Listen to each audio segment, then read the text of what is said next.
If you've been hearing all the ranting and raving about this new movie, The Substance, and you love that it's a horror movie directed by a woman, then you definitely need to see Revenge. It is by the same director, Coralie Fargia. I googled a video how to say it right, but I don't know. But this is her film from 2017. It's mostly in French, but it has subtitles. And essentially, is anybody here familiar with the movie I Spit on Your Grave? This is a far superior intellectual version of that. So I am going to say some spoilers in here, but if you're interested in hearing the premise of this, you can stop at any time. If you are going to move forward with me, please know that there are a lot of trigger warnings for this movie. It is definitely only for adults, and it deals with mature, sensitive themes like SA.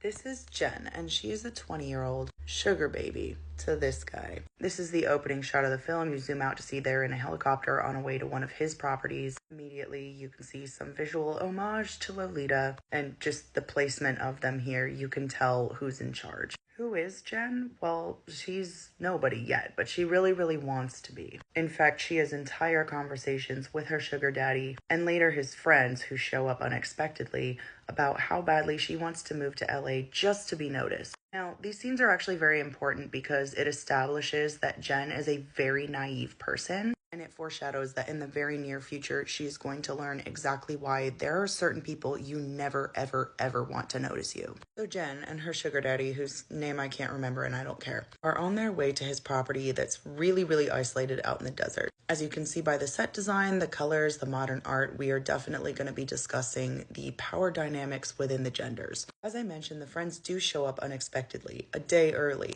Jen was supposed to be flown out. They were supposed to come in and do a hunting trip. Because you see, the sugar daddy is married with kids, and his friends are kind of ugh. So he really didn't want these guys crossing paths. But here you could see through the pink window the male gaze of Jen, who I am covering her up in her undies. She's in a very girlish outfit. She has those star earrings on. She's listening to music on her iPod. We're literally seeing a representation of the male gaze here. They are looking through the pink glass, which is their skewed image of female people. The color represents frilliness and girlhood, but also lustfulness in a way. But then, shockingly, conversely, from Jen's point of view, through the pink glass, it really more looks red. And of course, because they're there for a hunting trip, they're carrying guns. So this imagery here does not bring about any of the feelings that I just discussed. And as you can see on their faces, like, pick your jaw up off the floor, bro.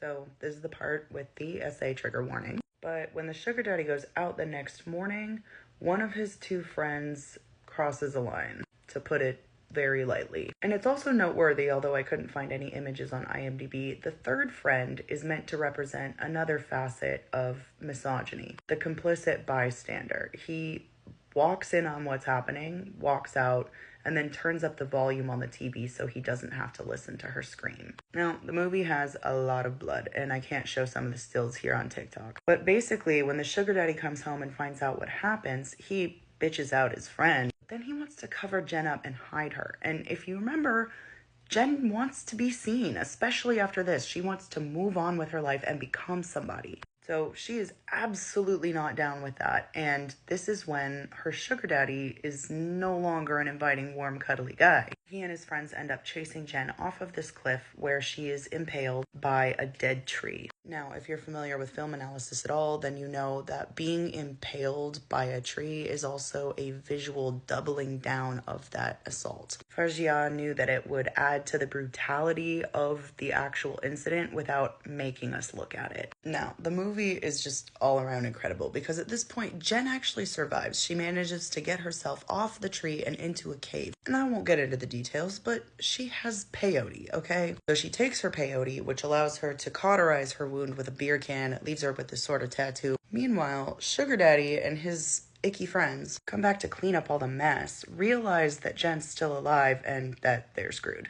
Now, again, this is extremely interesting because here the Grapus actually expresses, albeit a misogynistic form of regret. He apologizes to the sugar daddy for putting them in this mess and for messing with his girl. As you can see by his face, he understands he fucked around. He is now finding out. And I wouldn't call it guilt, but he definitely regrets having done what he did to get himself in this situation. However, he says to the sugar daddy, "I'm sorry about Jen."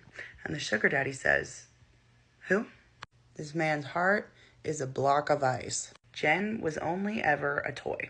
Now she's a problem. He is a methodical problem solver.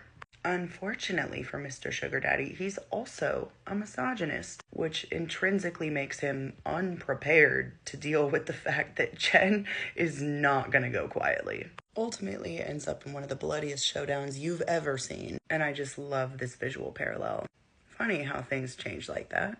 But as you can see, I definitely enjoy this movie and I would recommend it to anyone who doesn't have a weak stomach. From what I can see, you can stream it with an AMC Plus or a Shudder subscription. Or if you're like me, you can just buy it on DVD on Amazon.